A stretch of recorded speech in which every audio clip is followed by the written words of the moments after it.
Most people expect manipulation to shout. They picture lies, yelling, obvious cruelty. The real danger is quieter. The best manipulators don't raise their voice. They lower your certainty. They make you doubt what you know about yourself. Below are 7 covert tactics they use every day, described plainly so you can spot them before they hollow you out. They don't break rules. They bend your reality. Conversation, hijack. This isn't arguing. It's theft by drift. You ask a simple question. They answer one line, then steer the whole talk towards something that embarrasses or disorients you. Example, you say, "Why were you late?" They say, "Fine, I was late." But why are you always so paranoid? The issue vanishes. You're now defending your character. They didn't lie. They rewired the battlefield so they never have to. That's control. Calculated vulnerability. Tears and confessions look sincere by design. They unload a rehearsed wound at the perfect moment. The goal isn't healing. It's custody of your sympathy. You lower your guard. You excuse bad behavior. You take blame that isn't yours. Watch for timing that feels convenient, or details that steer you toward guilt instead of truth. Reverse anchoring, the soft trap. They plant an absurd demand, watch you recoil, then compromise. The milder ask is always the one they wanted. It's negotiation theater. You applaud the compromise while they win the deal. If the concession feels like relief rather than fairness, you were set up. Intentional misread, they rewrite your words and punish you for their version. You say, "I need space." They reply, "So you want to leave me?" Suddenly you're clarifying instead of being heard. This tactic forces you into defense, and defenses are predictable. Predictability equals power for them.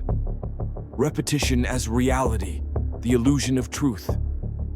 Say something false enough times, and it graduates to maybe true. Repetition isn't an argument, it's erosion. Subtle insults like, "You're too sensitive," or "You overreact." Repeated calmly and daily, thin your resistance until you accept the verdict. The trick works because it's not dramatic, it's boring. And boring wears you down. Triangulation, social proof as weapon.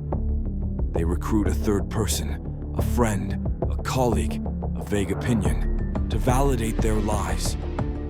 Even X thinks you're being dramatic.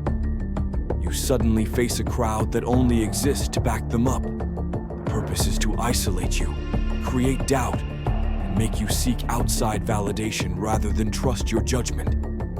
It's social pressure dressed as consensus. The emotional blackout.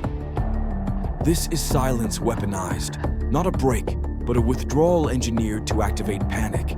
No calls, flat replies, blank faces. The silence becomes the punishment.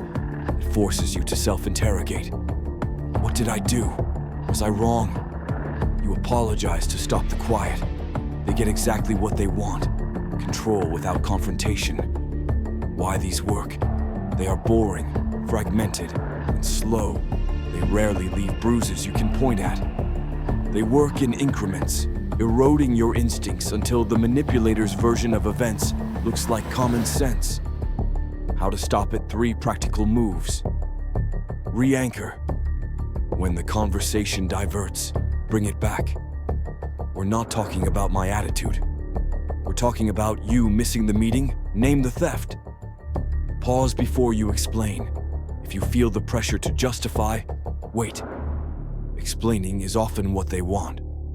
Silence is a defense. Check the tape. If a claim is repeated endlessly, ask for proof. If someone triangulates, ask who specifically, and talk to those people yourself. Social pressure collapses under direct verification. These tactics whisper. They do not scream. Once you hear the whisper, it stops being mysterious. It becomes a pattern you can refuse to follow. If this shook something loose, like the fog lifting, like it should, like clarity. Subscribe for more breakdowns of quiet manipulation. I put sources and studies in the description if you want to dig deeper. Give it a like if you want more examples and real-world dialogues where these moves are exposed line by line.